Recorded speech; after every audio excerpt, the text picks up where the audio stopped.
Hi all, welcome back to my channel.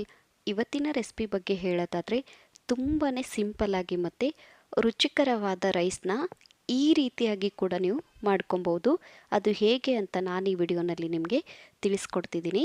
ಹಾಗಿದ್ರೆ ಬನ್ನಿ recipe ಹೇಗೆ ಮಾಡೋದಂತ ನೋಡೋಣ. ಮೊದಲಿಗೆ ನಾನಿಲ್ಲಿ ಒಂದು ಕಡಾಯಿನ ತೊಗೊಂಡಿದ್ದೀನಿ.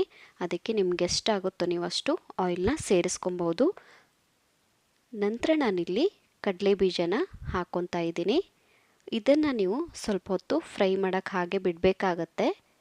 ಹಾಗಂತ ಸೀದಿಸ್ಕೊಳ್ಳೋಕೆ ಹೋಗಬೇಡಿ, ಲೋ ಫ್ಲೇಮಲ್ಲೇ ಇಟ್ಟು ನೀವು ಮಾಡ್ಕೊಬೇಕಾಗತ್ತೆ.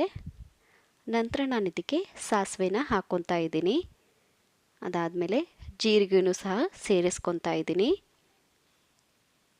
ನಂತರ ನಾನಿಲ್ಲಿ ಕರಿಬೇವಿನ ಸೊಪ್ಪನ್ನ ಸೇರಿಸ್ಕೊತಾ ಇದ್ದೀನಿ.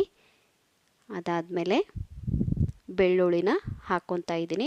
ಇದನ್ನು ನೀವು ಜಾಸ್ತಿ ಏನು ಪೇಸ್ಟ್ ಮಾಡೋದೇನು ಬೇಡ, ಈ ಥರ ನೀವು ಸ್ವಲ್ಪ ಕುಟ್ಕೊಂಡ್ರೆ ಸಾಕಾಗತ್ತೆ. ಸ್ವಲ್ಪ ಹೊತ್ತು ಇದನ್ನು ಹಾಗೆ ಫ್ರೈ ಮಾಡೋಕ್ಕೆ ಬಿಡಿ. ಇದು ಫ್ರೈ ಆಗಿದೆ ಅಂದಮೇಲೆ ನಾನಿಲ್ಲಿ ಇವಾಗ ಇದಕ್ಕೆ ಸಕ್ಕರೆನ ಸೇರಿಸ್ಕೊತಾ ಇದ್ದೀನಿ. ನಂತರ ರುಚಿಗೆ ತಕ್ಕಷ್ಟು ಉಪ್ಪನ್ನ ಸೇರಿಸ್ಕೊಳ್ಳಿ.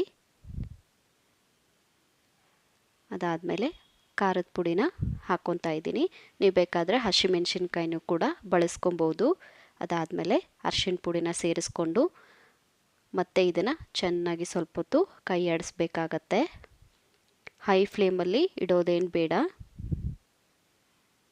ನಂತರ ನಾನಿಲ್ಲಿ ಮಾಡಿರುವಂಥ ರೈಸ್ನ ಸೇರಿಸ್ಕೊತಾ ಇದ್ದೀನಿ.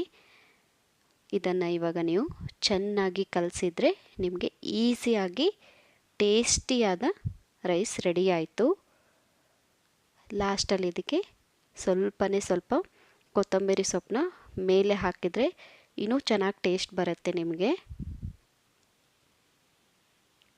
ಸೊ ನೋಡಿ, ಈ ಥರ ನೀವು ಮಾಡಿಬಿಟ್ಟು ಉಪ್ಪು ಏನಾದರೂ ಕಡಿಮೆ ಆದರೆ ನೀವು ಉಪ್ಪು ಕೂಡ ಸೇರಿಸ್ಕೊಬೋದು.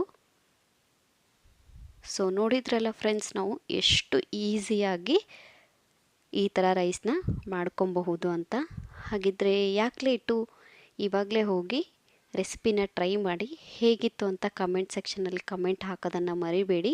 ಇದೇ ಥರ ನನ್ನ ವಿಡಿಯೋಗೆ ಸಪೋರ್ಟ್ ಮಾಡ್ತಾಯಿರಿ. And thank you for watching.